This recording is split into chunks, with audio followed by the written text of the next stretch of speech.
গতকাল দুপুর 1:06 বিমানটি আকাশে উড়ে মাইলস্টোন স্কুলে।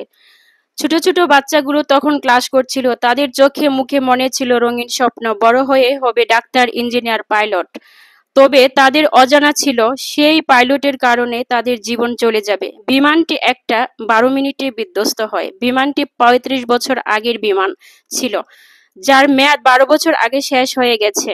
এই বিমানটি নিয়ে দুপুর 1:06 পাইলট প্রশিক্ষণের জন্য এটি ছিল তার প্রশিক্ষণের শেষ দিন।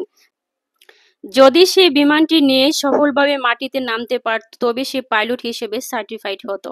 কিন্তু সে মাটিতে নামতে পারেনি। যখন সে আকাশে উড়ছিল তখন সে বুঝতে পারছিল বিমানটি কন্ট্রোল হারিয়ে ফেলছে।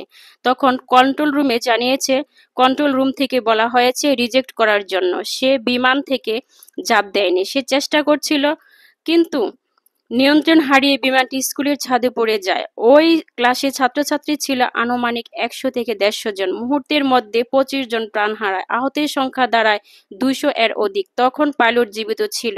তাকে উন্নত চিকিৎসার জন্য নিয়ে গেলেও সেখানে তিনি প্রাণ হারান। বিমান বিধ্বস্তের ঘটনাটি অত্যন্ত মর্মান্তিক।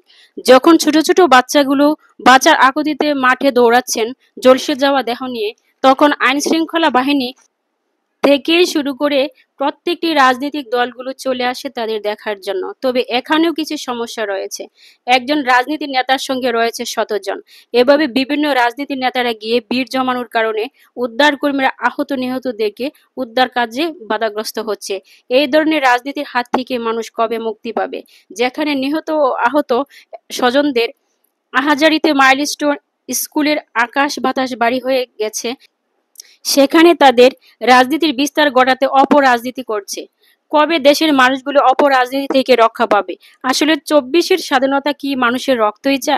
আজকে যে পাইলট তৌকিরের জীবন চলে গেল, ভবিষ্যতে আরো অনেক পাইলটের জীবন যাবে, কারণ মেয়াদ উত্তীর্ণ বিমান নিয়ে আমাদের দেশে প্রশিক্ষণ দেওয়া হয়। আরো জীবন যাবে সাধারণ মানুষের, যার কোনো হিসাব নেই। কবে মুক্তি পাবে দেশের এসব বড় বড় দুর্ঘটনা থেকে? এই প্রশ্ন সকল জনগণের।